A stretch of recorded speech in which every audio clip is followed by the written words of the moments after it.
go over it.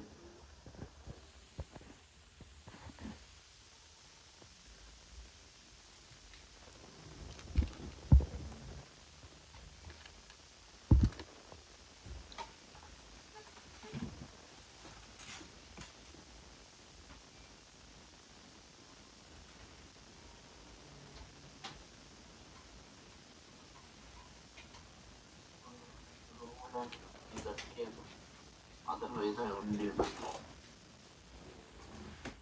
don't have it.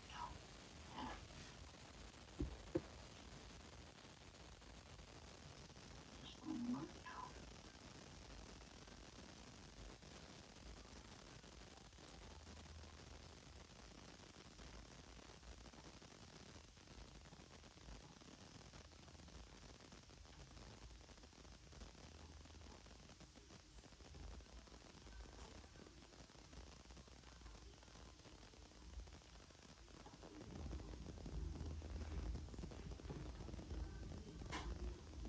I need to do all the mapping, then only I can show you everything. Otherwise, I cannot show you. That's also reason. Okay.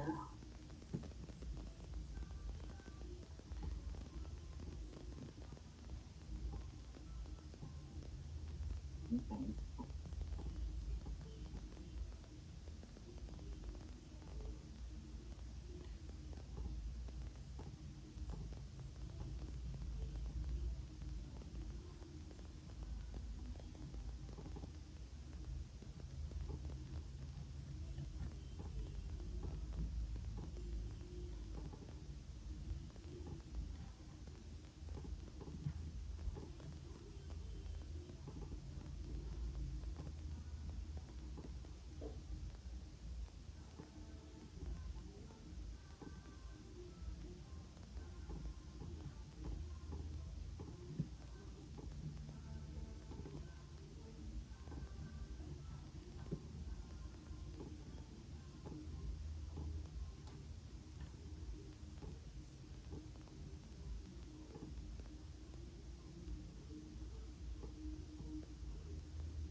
Should it can you share your screen? Because maybe this will take a lot of time. I need to create all the entity and all, right?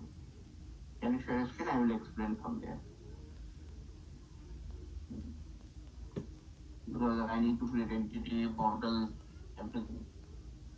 And this will take a lot of time because this is only student controller I have.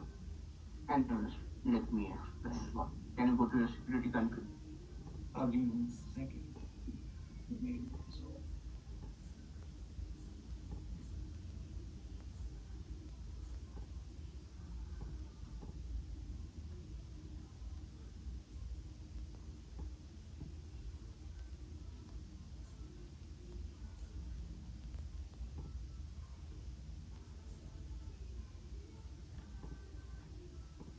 Can you see my screen? Yeah, I can see that.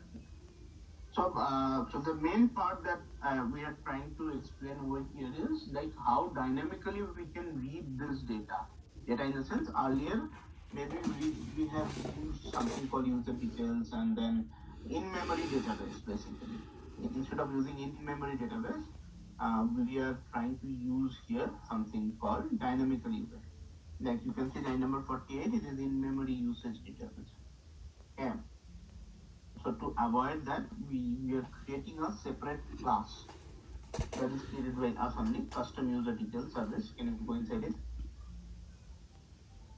So this is a class being created and marked as a component. So automatically, the bin will be created. So we don't need to, eventually we are creating their new object also. So we are good over there. Okay. So, but this class is nothing but a parent class, a child class of user detail service, which is provided by Spring Security. Can you just go inside user detail service? Yes. So this is something which is the primary purpose of this user detail service. Can you? mm, I just wanted to see the package. Yes, line number 6. That's fine. Virgin.springframework.security.code. So this comes under this packages. So this is the class is being provided to us to load the username, taking the username as a string. So this we will be overriding this method, load username. Anyway, this is an interface. We cannot write any implementation. You can go back to your customer details. So here you can see we are overriding line number 21. Obviously, we need to override. And here we need to write our logic. What logic?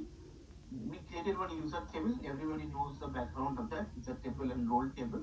Our purpose is whenever a user will try to log in. So if I can quickly make you understand the flow. So earlier we are hard coding with from Codebase itself. Now we are saying no. This is my application interface login page. Username and password would be given, and the moment I click on submit button, the request will be submitted. Request will be submitted, right? What is this? So this? So we can see clearly the. Oh, okay. Yeah, understood. So now this is your username, password, and this is your submit button. We will submit with the request, obviously, whatever URL we wanted to keep.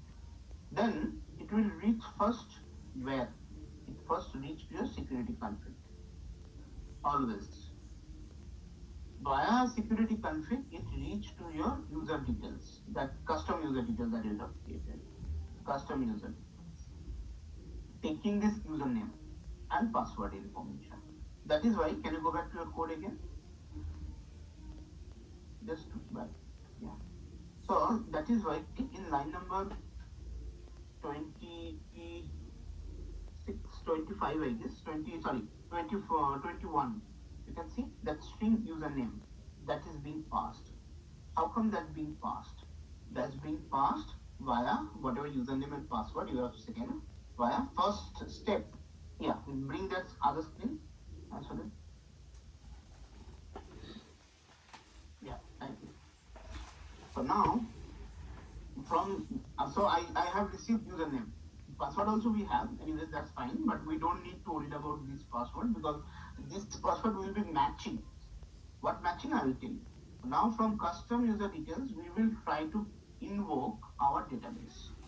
This is our DB. Then user table. User table we will try to invoke. Whatever username we will try to pass. If the username is not present, this will return back I don't present here. Automatically security will say I couldn't understand your user, and you will get 401, which is unauthorized. Simple. Because it couldn't able to find the user in the database. First thing, that could be the first error. Next, there's a possibility that you might be given a wrong password. Username is accurate, but password is wrong. How password verification happens? Once you give both the information via security config, it will reach your custom user details. There we will go to database and bring all the user object, entire user object that we are bringing. Once we bring the entire user object, maybe in this, for your case, it's a list of user objects also sometimes we are bringing. So then we are getting the username and password of the user also, along with the role information. What are the role that person is holding? So we are bringing that information from the database. This is your DB. So finally, the DB is giving me the database information. Once I have the database information, user information, we have the password. Then we are going to the next class. From customer user details, we are sending it to your user to user service. Maybe that is, can you go to that code? User to user service, you might have done that. Yeah. Here you can see that this is nothing but your user details it is hiring, implementing. Can you go inside user details? Here only go in user details, line number 12. So this is a place where it is also an interface and it has certain methods. To get all the password. To basically, we wanted to create the user details object, taking from the database all the information and couple of verification.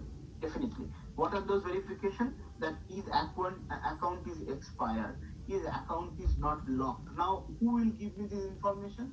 The user object. Currently, in your user table, how many parameters you are storing?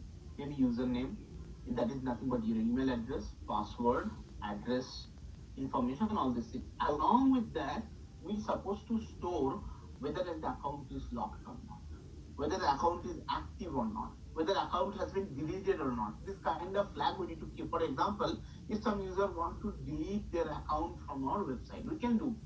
Anybody can do from anywhere, right? Like we have Facebook account, we can delete, Gmail account, we can, you can do, right? We can delete. So the moment we will delete that account, we will set one flag in our table saying this user is inactive. So if the user is inactive, this parameter you have to make it available. Account expired or account not expired, credential not expired, non-expired. You might have to write some logic that credential initial registration time maybe 10 days back. You're supposed to change your password after 10 days. You have to do certain calculation and put the logic inside that credential not expire. If enable, that means if application is enabled for you, you are supposed to enable. So by default, we will pass this all as true. If we make it false, the problem is if one of them is false, let's say enable is false means it will not allow you to insert. You can try out. Can you go to your class? In that class, you have created user to user details. Scroll down. Completely scroll down first. You can see all we are returning true. Why? Just to make sure none of this is active. And what will happen if any of this is false? Automatically you will be blocked. You can try out. You can make one of the parameters as false and try out. You will not be able to allow to enter application. And who will take care? Internally, Spring Security will take care because they have the code written for it. Okay. Now can you go scroll up. So the main purpose of user to user details Java, that custom class he has created, which is implementing, which is nothing but a child class of an interface called user details. And there we are trying to set all the information like username, password as a form of that granted authority object. We are also setting the roles. The granted authority only setting the role of that particular user, whereas we have the get username, get password, everything is set. And what this is, why now you might ask why we need to pass encrypted or encrypted password? Just because the internal code of Spring Security, what it does is, whatever it always expects the encrypted password, always. Why? Because it is doing decrypt there. The moment if you give a raw password, it will think that this is an encrypted one. It will try to decrypt and it will come out your actual whatever English password will come out something else, some binary code. So obviously it will not match. Then whatever you have entered at the time of at the beginning, whatever, it will try to match this password and the password received from the database. If both is matching, and whatever you are giving is the normal English password only, they will encode it and they will match with the encoded password saved in the database. If both doesn't match, you will get a separate error. Unauthorized only, but they throws like password mismatch. You can handle those exceptions. You can see all those exceptions. You can handle those in security config. You should try to see those exceptions. You can see the console also. Password not mismatch. Okay. I will show you. I will ask Sudeep to start and then show you. Is it clear how this process entire flow is? Anybody has any concern as of now? Anyone? Is this clear? So can you explain one more time just to summarize the flow? The flow is when okay. Can you bring other screen, Sudeep? Maybe. Yeah. Okay. So the flow is not a complicated here because we are doing the simple basic authentication part. So now the important part here is username and password that you will be entering along with your request details. That means get, put, post, whatever request. along with the data. Along with the data we will be posting. So once you post it, where it will go? It will go to your this part, which is called your security config that you have created in your code. Spring Security will first it will enter to Spring Security, nowhere else. From Spring Security, we need to manage. So that is why he has created custom user details, because we need to prepare the user information.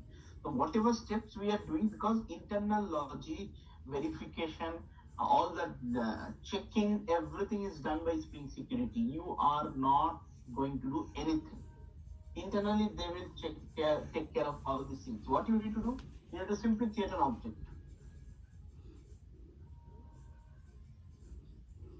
Okay, so you are simply need to take care about. You need to simply take care about the object. You need to simply prepare the object and to feed the data. Okay. Sir, I'm still confused. What is this first table? What is this? The first one. This is nothing but your screen, that username password that you provide. Oh, right? okay. Username password you provide, right? So that is screen. Even going forward, you can create an interface, a login page. Basically, this is nothing but your login page. Okay. That's what I'm trying to say. Okay. Username password you give, and then it will allow you to log into your application. So this login part, so first comes to your security. Security accept that request, whatever request it will be acting as an interceptor. Generally, ideally, if you don't keep this security, it should directly go to your controller, right? Directly go to your controller and do the whatever operation. Ideally, but no, this goes via security. Entire process satisfied. Then you are allowed to go to. I mean, after all these things complete, then security config will forward it to here. This is not done. After that, you include the security config. This step is not going to happen. So you will simply communicate from your whatever request you are sending to your Spring Security. This is Spring Security. And write short form. Then from there it will be navigating to controller. But how you are navigating, for that also we are configuring. What on URL we are trying to put it, everything. Okay? So that is very, very important here. So that we need to make sure we are understanding clearly. Now it is clear? Yes, sir, kind of. So now after that security, so basically what we are doing, part of this job, we are simply preparing the user detail object. Taking the value from database, verifying all other parameters like is expired or all those things. At the end of the day, we are preparing the user detail object and giving it to our Spring Security. This is my object with the dynamic data of the user, which I have in my database. Now take it, compare it, and allow me. If I am not allowed, send me back error request, which is unauthorized. Clear? So this entire section, they are simply preparing one user details object, nothing else. No logic, no validation, nothing. Simply we are preparing the object. If you look into the code now, can you go to the code? If I can remove this design, the drawing, if I can simply go to the code, you can see this. Can you come from customer detail service? See, once we reach security config is forwarding here. So what we are doing, we are simply going to the database, getting all the user information here by list, because you might be having more than, because as we discussed yesterday, right? Like same user can registered as a vendor, as a customer, as an admin, maximum 3, because we have 3 roles. So that is why it can be same user data needs to be present in the user table. That is why if we pass a username, mostly this is email address. Here in this case, it is email address. If we pass the email address to the database, we will get the list of data. At max 3 data, right, for a user? Yeah. Then we are trying to prepare that user info object. With that user info, why I am trying to prepare that? Because initially, if you see that when fetching from table, I might be having 3 different data. 1, 2, 3. First, second, and third for a user. Let's say this is username, and both the cases, username and password are same, all three cases. Correct? All three cases, username and password same because this is the same user. Address also same, address would be same, and everything would be same. And it will be connected with a role table, role also having three entries, 1, 2, and 3. And you will be having a mapping table where you will be having mapping of this one with this one, these two with this two. This is your role and user, and this 3 is equal to this 3, whatever. Clear? Now, once I get this 3 I cannot pass to our user details, which is nothing but user to user details. I cannot pass a list, cannot understand. And I know these are the same username password. Why unnecessarily 3 times I will iterate? I am trying to prepare, that is why the logic being written from line number 25 to 39. Just to make it one single object. That is called user info object. And user info is any name. You can give any name. Basically user object. We are trying to prepare a single user object from here where I have single username password because all username password are same. I know that. And 3 roles, which is very important. I need to make sure I keep list of role, a set of role in this case. Why? Because if I don't pass the set of role now, the problem is it might allow you as a vendor, it might not allow you as a customer. That means if you give certain URL which has been authorized for customer, this user won't be able to access. If it is a vendor, then it is able to access. Admin access, it cannot be done for this user. So in that cases, I will be having the challenges because this user having 3 roles. That modification I was asking initially to do from other end by registration. Then we realized because we need 3 rows here because we are populating the foreign key of respective individual table, customer table, vendor table, and admin table. That's why we need to keep 3 rows here. Otherwise, I was asking to keep 1 row. Yesterday we had a long discussion. Then I realized that no, this is not possible. Looking at the database, if you go to the user table, you have a other foreign key column as well. So that means same user is logging at the moment the same user log in as a registered as a customer. In customer table, there will be an entry of the same user. Login as a vendor. Vendor table will be having a user obviously different ID. Different ID will be generated. But this is the reason we need to manage 3 rows. At max 3 rows because a user can have maximum 3 rows. So from that 3 rows, if I pass user ID, I will get a list obviously, but user info will not take it. User info will take maybe the last one. Maybe the last one. What of there in the list? Last one it will take because user info at the end of the day will take only one username, one password. And I know as per my table, as per my data information, username and password going to be same. So I don't need 3 rows separately. That is why the logic being written over. I am iterating the list. If the size is greater than 1, then only we will be doing. If it is less than 1, then don't need to worry. Go to the else and give it the first data on the list. But at the end of it, we are getting list on. Clear? Everyone? Any question around here? So again, the motto is to prepare single user object. User object means user entity. This is the user entity object we are manipulating, not actual user object. Clear? Everyone? Any question here? So now at this point of time, I prepared my user object. Now still not my done because user object is not understandable by string security. It can only understand user detail object. And obviously you can see the return type of this particular method is user details, not user object, user entity, user details object. So where I will get the user details object, that is why we are creating a next class. It's line number 41, which is nothing but your user to user details. He has created. Why? Because even though the return type is user details, which is nothing but an interface, I cannot create a new object of this user to user details, right? Because it's an interface. I need to create a class. The class will implement that user details object, and then things will proceed. Can you now go to your the other section, user to user details now. So that is why we have created user to user details class. Sole reason. You can scroll up.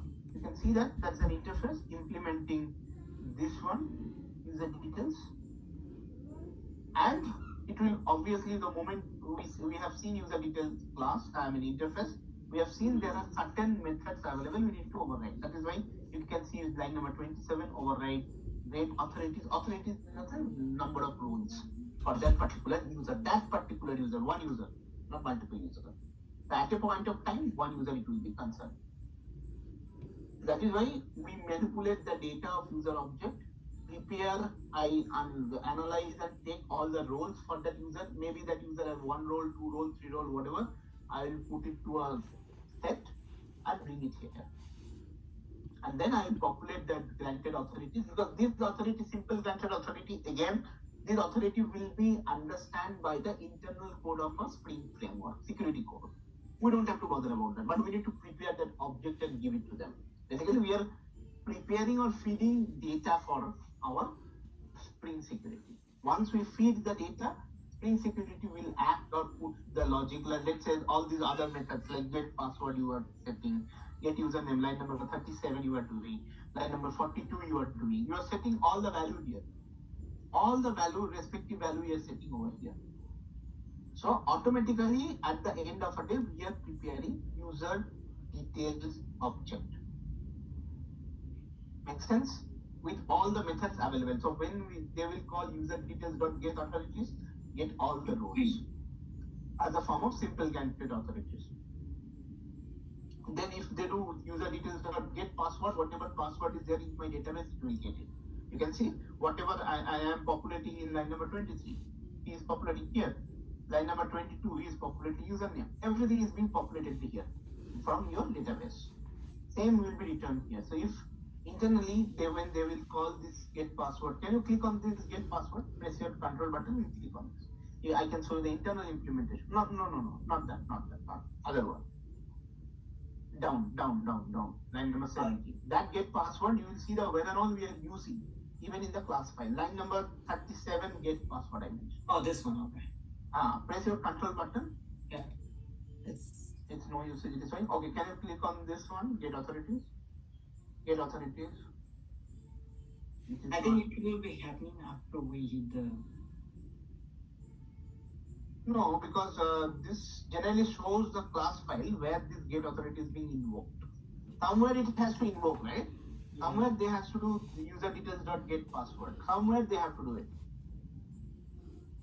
Okay, anyways, leave it.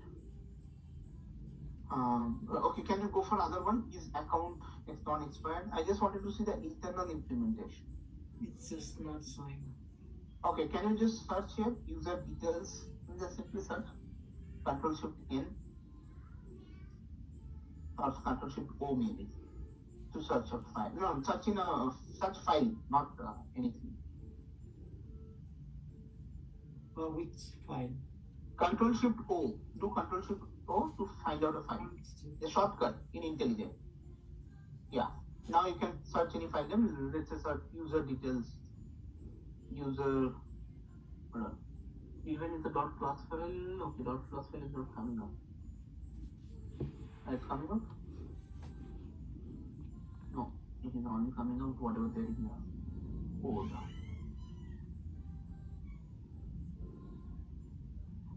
Can you just search something like DAO authenticator, DAO authentication provider? DAO? Yeah. Hold on. Yes.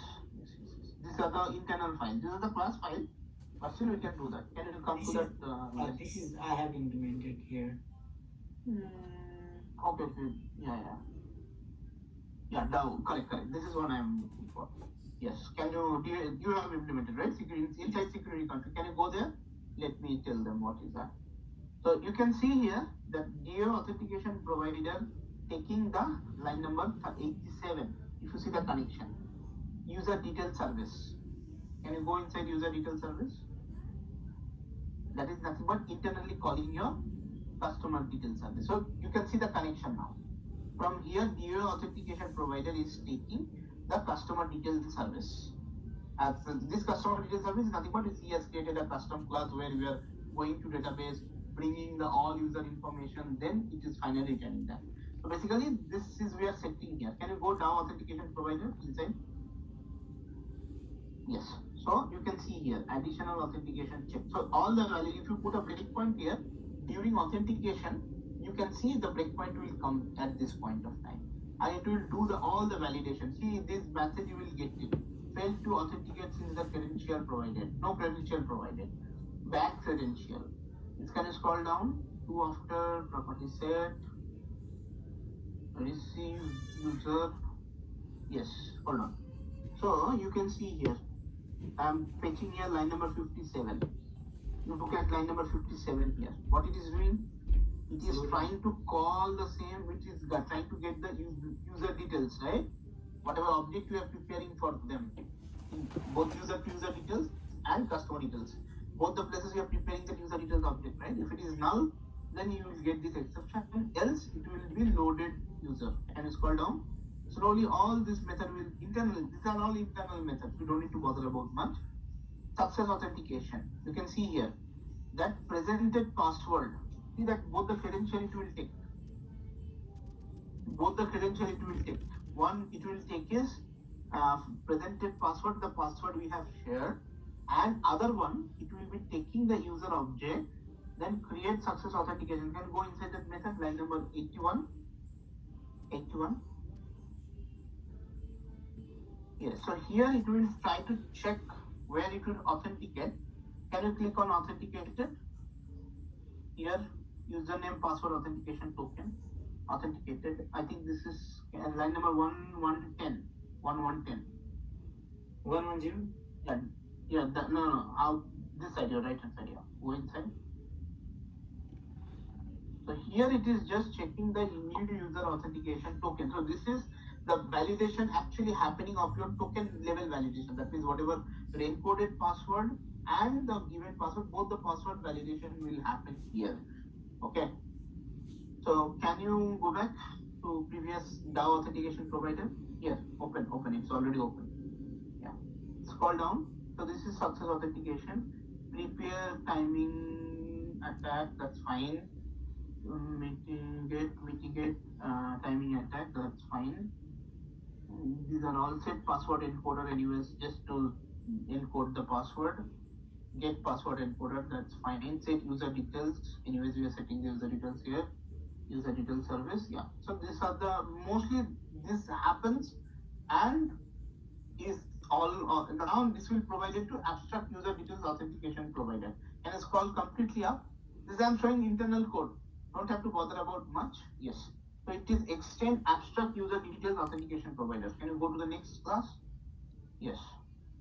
It is implementing two things: authentication provider, message resource aware. So all these things is being provided here. So here we are doing the cache, all these things, user details checker, everything is. Can you scroll down? Okay. Can you just don't you have that option to go directly to the file where under the which packet it belongs to? It's supposed to be here, right? Download source? No. I'm asking some icon should be here that directly bring you to the under which package or where exactly this class is located. So there you can have some other classes also. Okay. Can you scroll down? Authenticate. Okay. Scroll down. Authenticate. Yes, I think here something is fine. Failed user find retrieve user. This is authenticate. This method will be invoked. Scroll down, determine username. That's fine.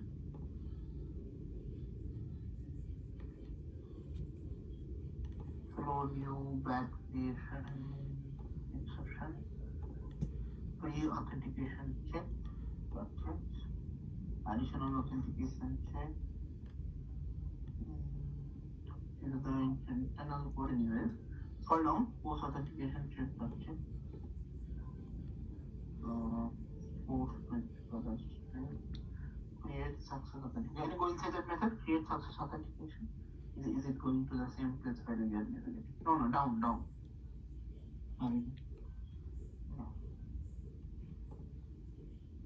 Yeah, I think this is the same place. Can I scroll down here? This is abstract only. Get user caches, scroll down, or completely down. Retrieve user details. Okay, set message search. Okay, leave it. I mean, there's certain logic here. There you can directly search actually. Yeah, hold on. This check failed to authenticate in the user ID is locked. Yeah, this is a place. See, look at line number 377. Yes, this one. Sorry, 177. This is a check. Whatever parameter, if you pass it false, then it will come true. See, the condition has been written: not of user dot is account locked, not of is user enable, not of is account not expired. We are passing all the cases true. So obviously not of true means false. So none of this if condition or else if condition is getting satisfied. So that is why you are happily entered. If any of these conditions satisfied, if you pass false from there, this will be enabled, and this message will come up in your console and your code base. Everywhere it will come up. Okay, so this is a place they are putting this. So if you read all these things, if you have interest, you can read that how internally this logic is working. Then you can search, you can copy the take any of the method, you can search and you will get that direction. Okay, so that is all about the basic authentication. So I will show you about the JWT usage also. JWT, how this is happened. See, its credential expired. All this message will be thrown if your credential being expired, right? Okay. Yeah, any further questions, guys? This is a quite internal code. If you have an interest, you can. If you feel little complicated, then don't code it. Only just need to feed the data, that's it. So where the authentication manager will be playing the role? Authentication manager should be here somewhere. Maybe we are missing that method. Can you search here? Do Control F. Somewhere it will do that password check in that abstract authentication manager. Okay, can you just do global search? Not here. Control Shift F, Command Shift F. There is. Search here authentication manager. Or type here password invalid. Remove everything, just normal type, password invalid. No, password, no, space, no. Oh, hold on, remove that. Keep only password. Customer identified. Okay, they are not using directly password. But while searching, we are not getting for you.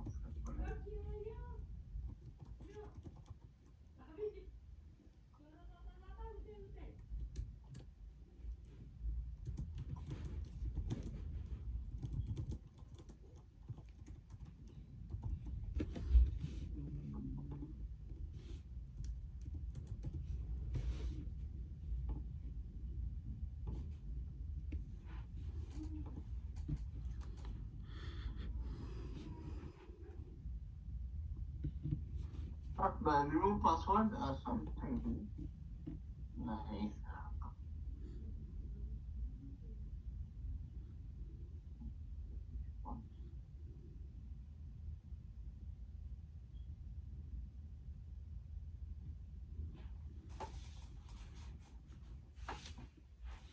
DAO authentication provider. It is only searching for what we have done.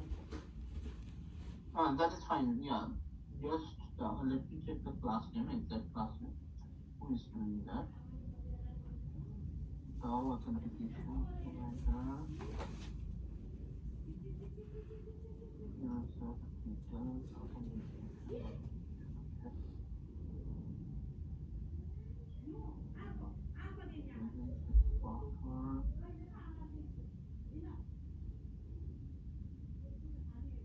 So can you go over there in DAO authentication provider only? Go over there. So there is additional authentication check is there. Inside that, no, DAO authentication provider.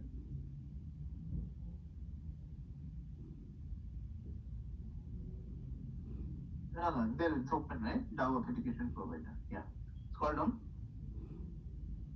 Around line number 75. Yes. Yeah. Up. Up. More up. Yes. Hold on. That line number 36. Here, they are doing that password check. They are getting the credential and then they are getting present password and this dot password encoder dot matches. They are passing. Even if it is failed to authenticate, password doesn't match stored value. So this error you will get it. Password mismatch happened. Correct? And more depth code if you wanted to see how to forward, but anyways you don't have to bother about that much. But yes, if you have a curiosity, it is retrieve user. So that is at that place password checks happen. Credential authentication password.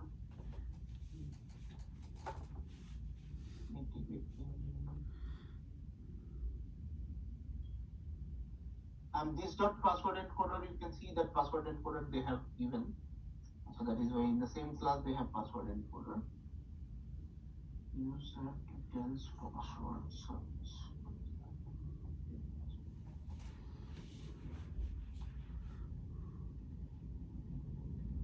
But I don't think you are using authenticator. Can you go back to your security config? When you are using authentication manager, I can go down everything. No, I have not used that. Yeah, you have not used. You're not supposed to use authentication manager here, right? Yeah. Because authentication on DAO authentication provider. And now this is DAO. The main purpose of DAO is to validate whether your username password is correct or not. That's the job of this. Once this job is done, then it will forward via your security config to other method.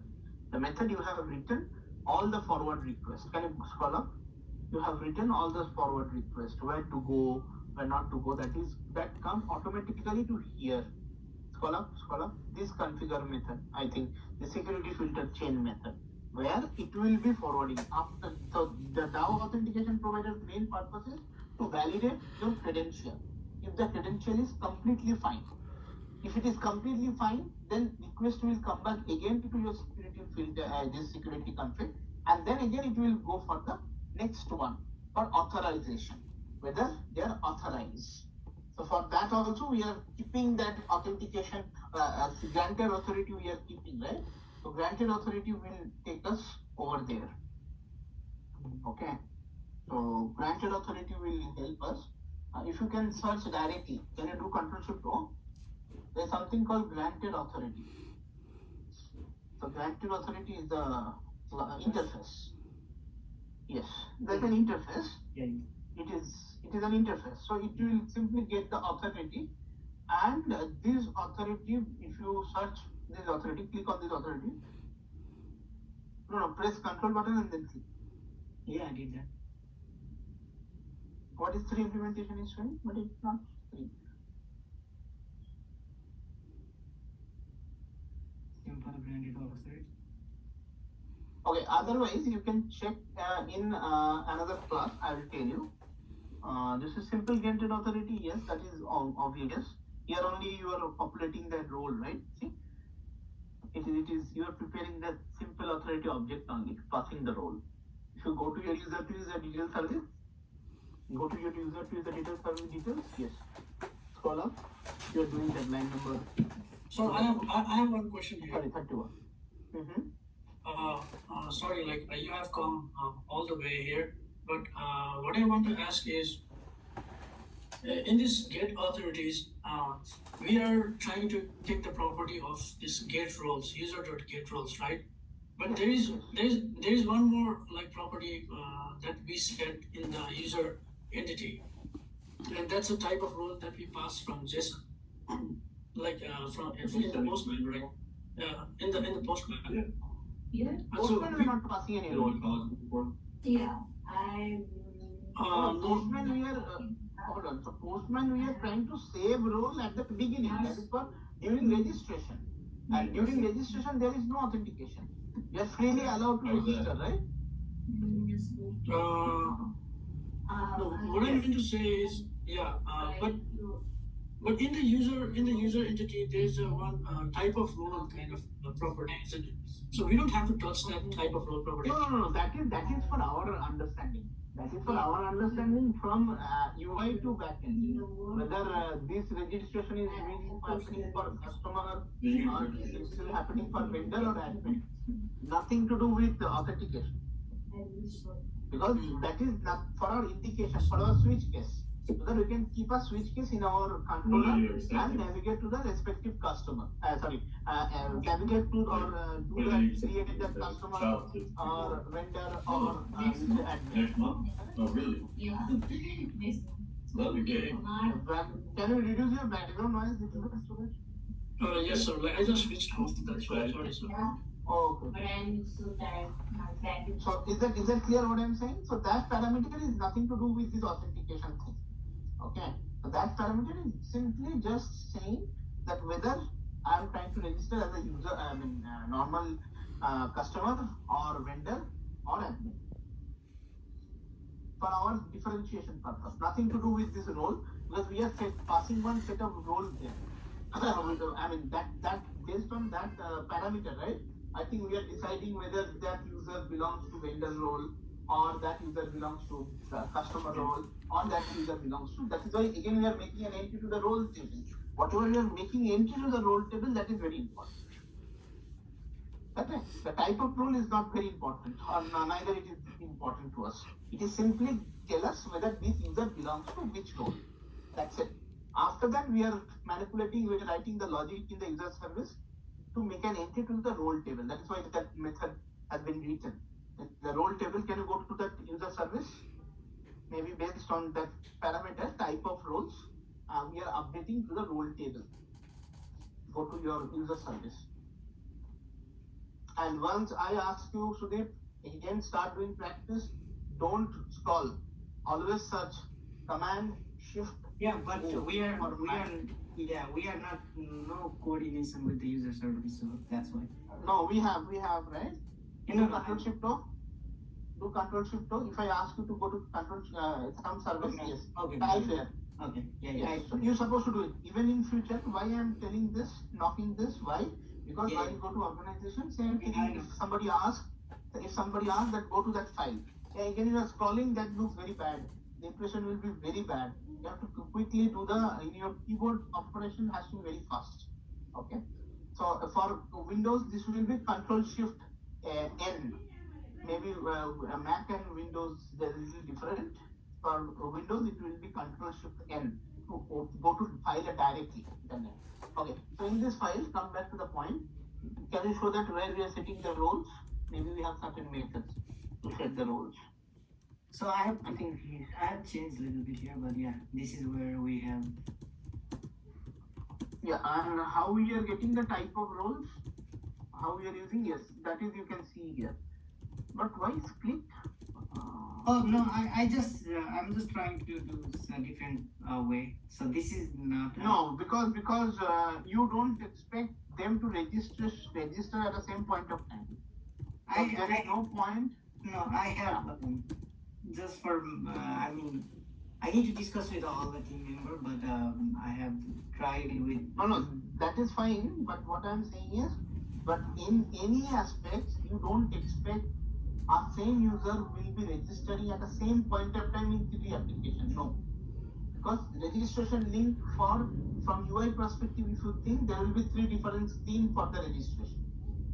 Okay, because you need to pass other parameters along with the user object. We are only passing the basic parameters. For example, if I try to log in as a vendor, I might need to provide a different information after I log in as a vendor. If I log in as a customer, I might need to provide a different information other than the basic information, which we haven't discussed yet. We haven't done yet. Understood what I'm saying? Being a user, if I say that I'm a vendor, you have to recognize yourself, you are a vendor, right? So that is why you have created the vendor table. to capture all those information like vendor registration, vendor license, everything you have to provide. Then only it will be trust, right? Otherwise, who will trust you as a vendor? And for a customer, similarly, you have to provide your, your some identity proof that will accept that you are you are a customer, or you have to provide your address proof, kind of thing. Address proof means at least you have to provide certain card where it will show the address, so that we can consider you are a valid customer. Similarly, like admin, anyways, admin is the super, he is the owner, but anyways, we need to ask for some identity. Those information will come. So consider this will be 3 different screens at the time of registration. Yeah, we have Okay. yeah. Yes, so and that information, whatever extra information, that I will talk later. I will not require right now. That's fine. But yes, but it never comes comma separated as a type of roles. You can expect at a one time at a one value. That's my point. Yes. Okay, yeah. So now you can see that based on type of role, students, we are just updating the role table, and that is what the important part. That role table will tell us, or the role string will tell us what is the role that guys belong to. And whenever we will be going to any controller class, can you go to any controller class? Maybe you are using pre-authorized or something, if in the above any methods. So there we need to pass exact same string of a role. We cannot pass any other string. Whatever string we are storing in the role table, that we need to pass. Otherwise, it will say that it's not authorized. Simply, it will say forbidden.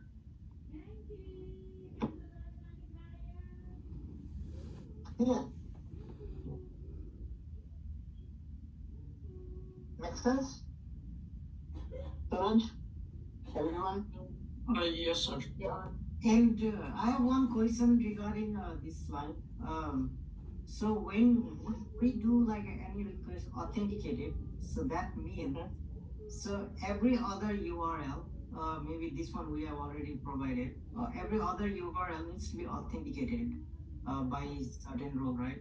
I mean, certain role has to log in to get. Okay. So which role can log into that particular URL? Which role in the sense? Can you come again? So what I meant to say is like when we do this one, so every other URL will be not allowed. It will be like not unauthorized, right? Correct. So if we give like which role, then it would be authenticated. Like how would we do that part? Like so when we do like this way, only that way, like we would know that customer admin or vendor can log in to that particular URL. I mean, you wanted to say no. We can do the pre-authorized, right? Yeah. We can do pre-authorized. So if we don't use pre-authorized, we can use pre-authorized. So if we don't mention any pre-authorized part, then how would which role can log in? That's what. No, then I don't think are you allowed to access the application. If you don't mention the roles particularly, and neither you mention pre-authorized, are you allowed to access? I don't think you will be allowed. No, I'm not confused. Yeah, I'm not allowed. You will be confused. Yeah. But if I log in with a certain user or password, it is allowing. So that's why. What is that certain user password? What is there in specialty in that certain username and password? So whichever like maybe customer, maybe vendor, whichever like login I provide, it will be allowed. Login. And can you just perform the steps again? Maybe in front of me? Yeah. I'll be able to understand. Can you start your server? Okay, let me see. Yeah, then maybe it will be easy for me to understand. So for example, I need to say like okay, I wanna go here, I wanna perform this one. So I can use like any like a user and password, and it will be allowed. So that's. This user already Role of customer. I mean to say role. There might be multiple customer, right? So which customer can allow? So how would we do that part? That's what I meant. Just a moment.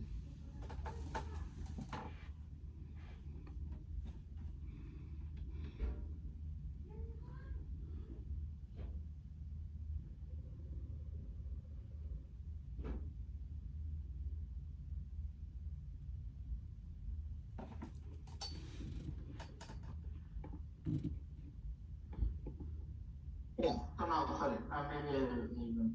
So what you are trying to say is, if you are trying to access a user which is there in your database, having certain role mapped to it, now you are trying to access with that user, and in your code you haven't marked any pre-authorized neither you have pointed out any URL specific roles. Correct? Yeah. In that particular. But still, Yeah. so is it allowed to do that? So what I meant to say, for example, like I have this Excel controller. Let me see this. Okay, so this could be an authorization part in allowing, just because you haven't specifically marked anything for anyone. It's simply marked, so that means it is only doing the authentication, and authorization is not happening accurately because you haven't marked anything. So that is why it is allowed. Don't apply pre-authorized. If you apply pre-authorized, then it will only allow to certain users, certain roles. Yes, it was not there before, and then I just put it this one. So, but if I don't put it, so if I log in with the customer or whichever User? Yeah, whichever. Valid user. Basically, valid user. Yeah, valid user. Talking Yes. about roles, it is allowed to do operation. Correct? Yes. And that it should be, right? Because it is authorization is not happening. Authentication only happening. Both the things I mentioned, right? Authentication and authorization. So authentication is happening just because you have a credential correct. Now, authorization is not happening because you haven't mapped anything. Neither you have done pre-authorized, neither you have done here in your security config file, you have not marked any role-based things. Authorization is not happening. It is open to all, basically. Okay. So for all the valid user. Yes. Okay. Yes. Yeah, and after that, the same question. So when the customer log in, right? Basically, so after that customer log in that particular, what I meant to say is in the UI perspective. So when the customer log into their account, so they will be access with that card, right? Only certain user will, only that particular user will have the access to the card. Correct. We have not implemented that part, right? We have not done that. Which one? No, for that, how would we do that part, that kind of security performance? That means what you are saying is, if card is available only certain users, they only can see the card information. Right. All users, all customer, Yes. specific customer. Yes. I am talking about only specific to customer role. Then Yeah. you can,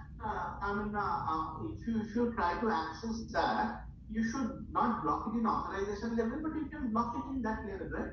In the validation level, you can put a validation. If there is no associated that user ID, there is no card present in your table, then you can simply send back an error message that you don't have any card or your card is empty. You see, ideally you should be, every user should be having card.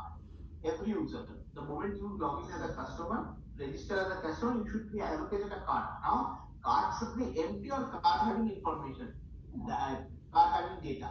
That is the difference. If you added item to cart, your cart is full, else you can show that the cart is empty. Generally, if you log into any Amazon website, any retailer, cart is available for you, right? Automatically. But cart generally be empty. You can mention if they click on or if they send a request for that API, you can return back saying your cart is empty. Correct. Because you don't have any parameter or if you don't have any mapping. Your inventory, your category or items present for your user ID in the cart. You can say cart is empty. So now I think like with that part we have not, or that feature we have not implemented. So we need to have. We haven't. We haven't. No, not login. I'm talking about inside cart. You have to have that validation. Are you not validating whether cart is empty or not? Yeah, I think so. You are not doing. Can you just show me your cart implementation? Let's see. Go inside. Forget about authorization because he is authorized. As a customer, he should be authorized to this API. That's correct. But we should give them a data if there is no information present. Obviously, if there is no data present, item present in the cart, you should show them another empty cart message. And accordingly, they will show in UI also. Yeah, we have that kind of Yeah, that's it. You know. You can give a message saying that you don't have any idea to get in a car. That matters. Okay. But authorization level, you don't need to stop. Okay. You I don't got need it. to I got it. stop. Yeah. Yes, once a customer means cart is a default behavior. You cannot stop them to see cart. You can see the cart. Okay. Okay. So next, everyone. Now it is clear. Any question? All questions Sudip has been asking. How about others? Sudip is making you understand after that. You get the sitting for it. Or how it is. Everyone else is silent. Also, Right. I have one more question. So basically, the many user can have one address, right? That's how we gonna do, right? Obviously. Yes, yes. So basically, we have this one before one-to-one relationship, and then customer from the customer, and we have also used the one-to-one relationship. One So to one. yeah, now I just changed to many to one. So we need to have like a vendor and then also for Yes. many to one, right? So let them take care of this. So Suraj and Ganesh, mainly Suraj, I guess. Suraj, can you please take care of this address thing for